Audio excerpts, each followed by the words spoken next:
Good day class, I'm Renzo Velasco and I'm your teacher for today. So our topic for today is about feature writing.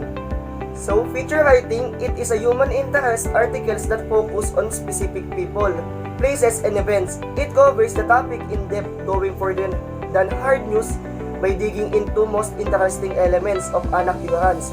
It is research, descriptive, colorful thought writing about original ideas. It is an important element in media reportage. So, why do we write or use features? In generally, we write features when we want to explain, expand, or analyze previous news stories, profile a persons, and so on. And in addition, one of the most important key functions of feature writing is to humanize characters in writing story, so people will understand and relate them. Also, feature writing contains elements of news to add color, educate, and to entertain. Feature writing is having a 7 parts, which is the basic types of feature stories. So first is human interest. So a stories that somehow involves people and their troubles, failure, and success. So human interest, it is a type of feature stories that presents people and their problems, concern, or achievements in a way that brings about interest, sympathy, or motivation in a reader or viewer. So in addition, how interest stories may be the stories behind the story, about an event, organization, or historical happening. Example, life of an individual soldier during a wartime, and interview with a survivor of a natural disaster. The next is the profile. Profile, it offers a semi-biographical account of a newsworthy person. So in other words, it is the detailed articles on well-known personality. Like for example, Jose Rizal biography. Then number 3 is historical feature. So historical feature, it narrates the evolutions of something, like the name a particular place, origins of celebrations of others. So historical features, that these stories commemorate important dates in history or turning points in a social, political, and cultural development. So this type of feature stories provides evidence to the fact of history or is based on people and events of the past. Example, a historical features is a document like a declarations of Independence Day. Then next is how to. So how to, it aims to explain a process on how to certain product or service is made or rendered. So meaning to say, this type of articles assist the readers by explaining how to do something or do new things. How to articles provide descriptions of how something can be accomplished using information and advice, giving step-by-step directions, supplies, and suggestions for success. Then number 5 is sessional theme. So sessional theme is, it is present new angles of an old themes with some fresh insight of information. Then sessional theme is, in a type of feature stories, it is not actually all about sessional, like Christmas or Valentine's, those seasons. Others might schedule those topics and look for articles ideas. Sessional stories are the one that happened every year and need fresh angles on an unusual basis. Example of sessional topics like the best side dishes for Thanksgiving, how to make good Eastern basket, or back to school shopping for homeschooled child. Number 6 is travelogue. So travelogue, it describes a place and the kind of peoples the writer has met during this travel. So travelogue, this type of feature stories informs the readers about life in other place and draws lessons by the comparing life in those places with the situations at home.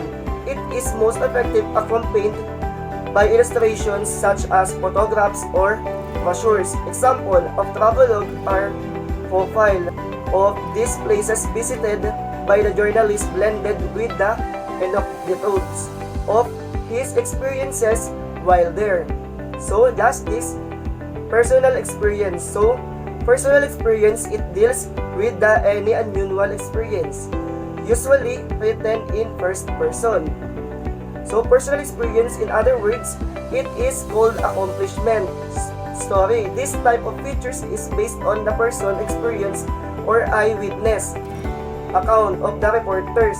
Example, some newspaper, how column called reporter's notebook. So where journalists recount their personal experience in forms of features. Personal experience stories could also be a forms of features based on the participant observation. So now, let's move to how to write a feature story. So first is find your story. So find your stories, this is where you choose an interesting and newsworthy subject. Then next is set target.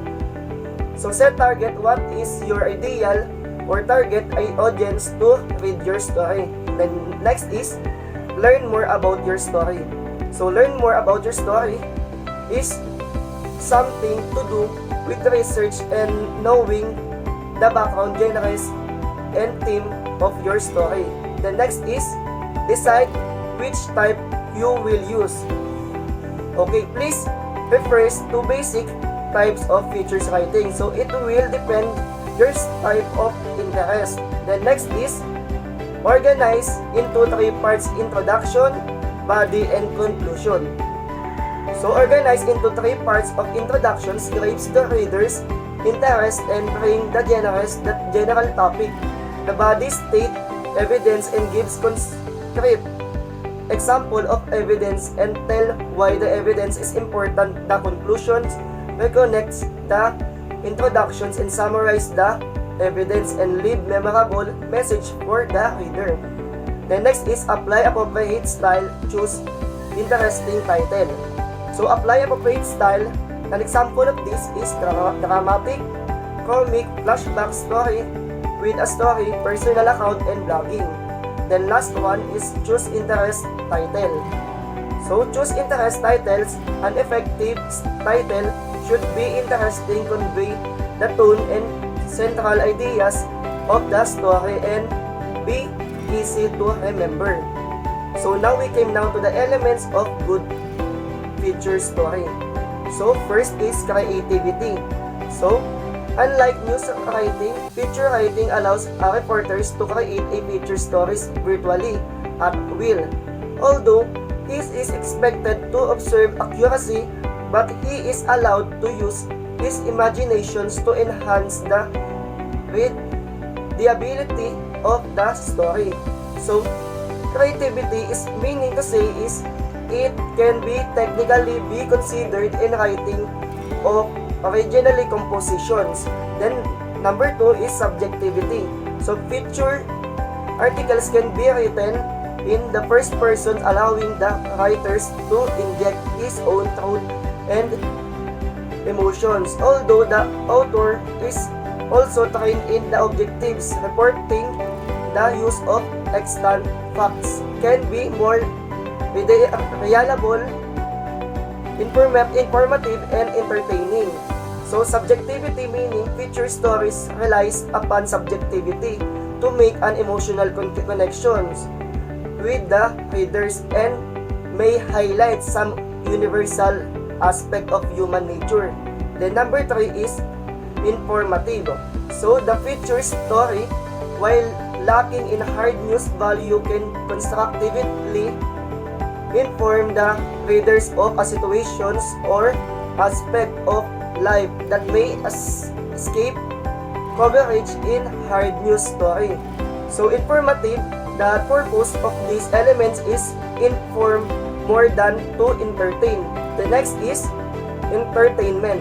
So the feature is a welcome break in the monopoly of nerve-chilling news and murder, scandal, disaster, corruptions, and controversy, which comprise much of the hard news. So entertainment meaning it is the form of activity that holds attention and interest of an audience, of gives pleasures and delight. Entertainments can be idea or task, but is more likely to be one of the activities or events that have developed over the thousands years, specifically for the purpose of the keeping audience attention. Then the last one is the number 5, unperishability. So in unperishability, yesterday newspaper is good only for hoping dry fish. As the saying goes, important news elements fades into history after 24 hours. But features articles linger on the reader to quiet a long period of time.